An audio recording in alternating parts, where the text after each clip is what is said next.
Trump is going hard on policy on the home front and abroad, and looks like we got some good news from the Supreme Court on some goodies from the Doge days. I'm Ted with Forward the Line. Thank you guys so much for being here. Thank you for watching. Please like, follow, share, all of that great and lovely stuff. And let's jump into this. From CNN, a 100% tariff on some imported drugs is coming October 1st, Trump says. President DJT announced Thursday that a brand name or patented pharmaceutical products will be subject to a 100% tariff starting October 1st, unless the drug maker is building a manufacturing plant in the U.S. Trump has been promising for months to levy tariffs on pharmaceutical imports, which avoided tariffs during his first term. The president sees tariffs as a way to pressure drug manufacturers to ramp up production in the U.S. and to strengthen the supply chain for essential medicines. And CNN is actually right here. That's exactly what the point is. It is completely unacceptable that we allow medication to be manufactured overseas at the volume that we do. Life-saving or otherwise, it is a national security issue that we retain some self-sufficiency in something as crucial as medication. And on top of that, China has a stranglehold on the market for the raw materials to make it and generic drugs, vitamins, heart medications, some insulins. We need to get away from that somehow, and this hopefully pushes us in that direction, because you got to start somewhere. Now, Big Pharma can absolutely afford this. They did $634 billion in revenue last year, with about $88 to $118 billion in net profit, about 14 to 18% margin. Most of it was driven by oncology and GLP-1s like Ozempic, which goes to show you that we tend to come up with the best medications on earth. The most complex medications on earth. And if we don't do it ourselves, we fund another country, another organization to create it for us. And then they end up selling it back to us or whatever. And we end up burning money. We're throwing money away. And of course, those other countries are going to steal it. Again, China is the worst at that, but other countries do it too. They take our IP, they take our chips, they take our softwares, they chip our cars, everything, and they reverse engineer it and they sell it themselves. So what are you going to do? What are you going to do? You got to do something. And this is a step. It's a step. But along with those tariffs, he also put 50% on kitchen cabinets, bathroom vanities, 30% on upholstered furniture, and 25% on heavy trucks. Now, I don't know much about the latter, but I do know in North Carolina, South Carolina area, which is starting to take off in terms of housing, especially near the city, they used to have a very powerful furniture market down there and did a lot of manufacturing down there in terms of that. And I have family and friends down there, and it could definitely use that economic boom. This would breathe life back into that industry, which is good for the country. It's good for everybody. So you can hate on these tariffs all you want, but when there's enough time and enough persistence, they will most likely pay off. And there's an argument out there from the left that irritates the crap out of me that tries to say to people, Trump lied to you. He said other countries were going to pay the tariffs. And who pays the tariffs? The importers pay the tariffs. So people who don't fully understand supply chains, supply and demand, they don't understand tariffs and what they do and how they work, they're going to be like, oh, okay, well, yeah, I guess he lied to me. That's crap. A person who tells you that is specifically leaving out context, leaving out information, and it's disingenuous. The importer, of course, pays the tax, right? But the thing is, though, the importer can't raise the prices too much, else the demand goes down. And if the demand goes down, they have to find another supplier, or they have to do something, change products, whatever.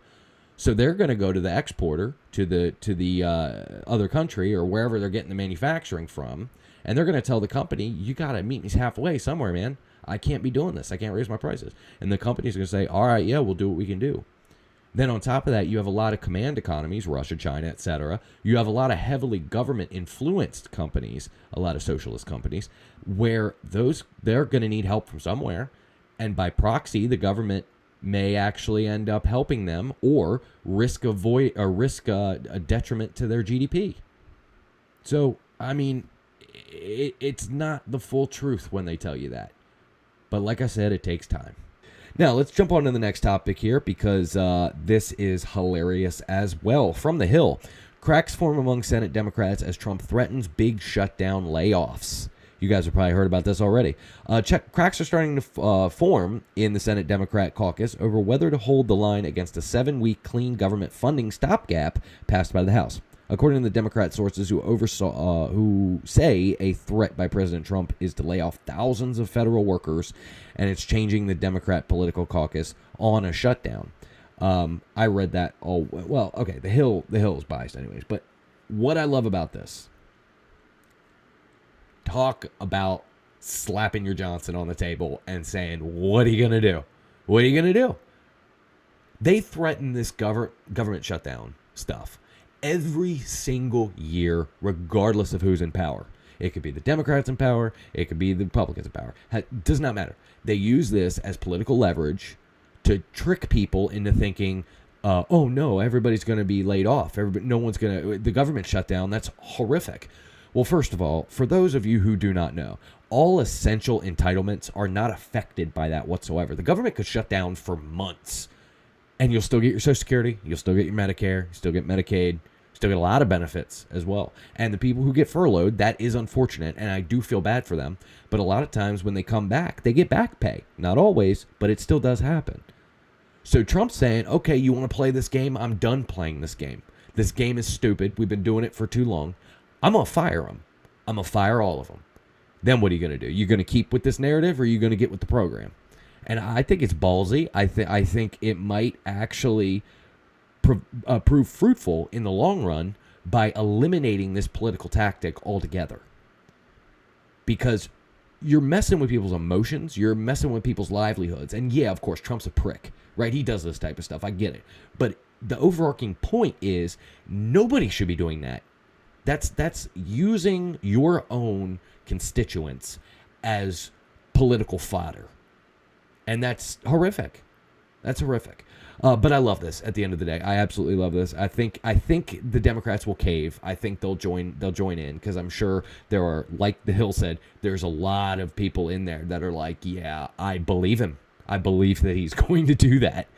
And at the same time, it's a win even if they do hold it up. Because one of the main things Trump ran on, was to downsize the scope of the government, of the federal government. And that would include removing people.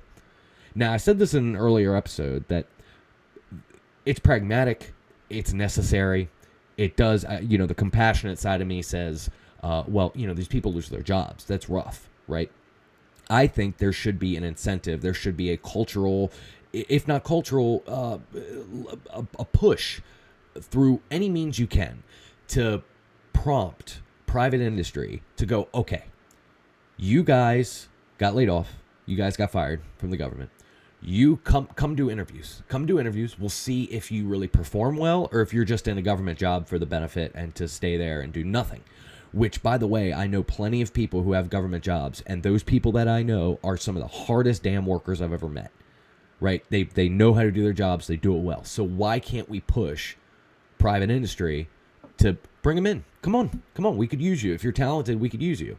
And then you completely sever or decrease the amount of people that are severely affected by this. And we get a smaller government. It's a win-win. Bureaucracy sucks. But anywho, let me move on to the last story here, because this one's awesome too. I actually like this one. Oh, we got an ad. From the AP News, Supreme Court keeps in place Trump funding freeze that threatens billions of dollars in foreign aid. The Supreme Court last Friday, extended an order that allows President Donald Trump's administration to keep frozen nearly $5 billion in foreign aid, handing him another victory in dispute over presidential power.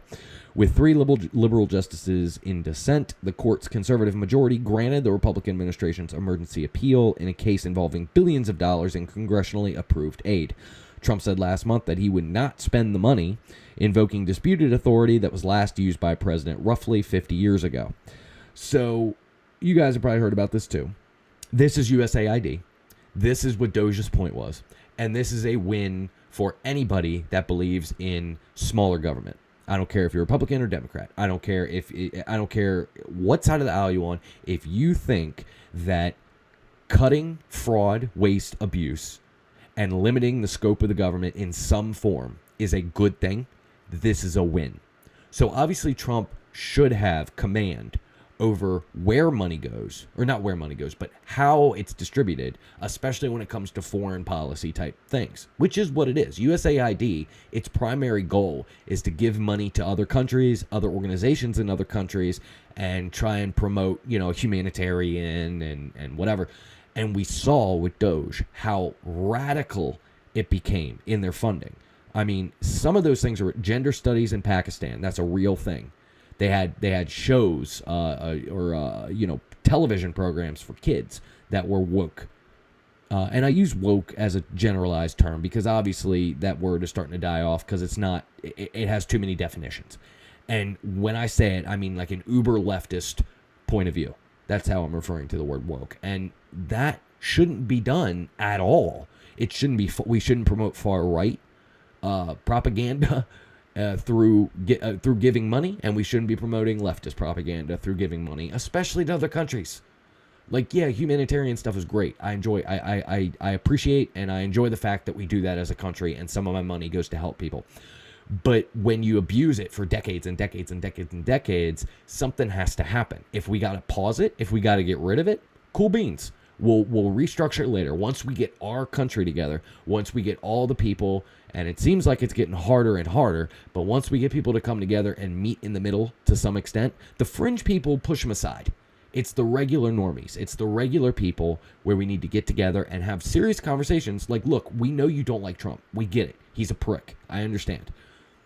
But you need to realize that some of these people that we voted into office, we, not you, not me, we, are awful, terrible people that only give a shit about themselves.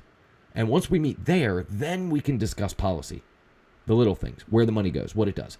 And maybe we can, if we roll stuff back, we can roll it back out again. It's not like we're going to go anywhere.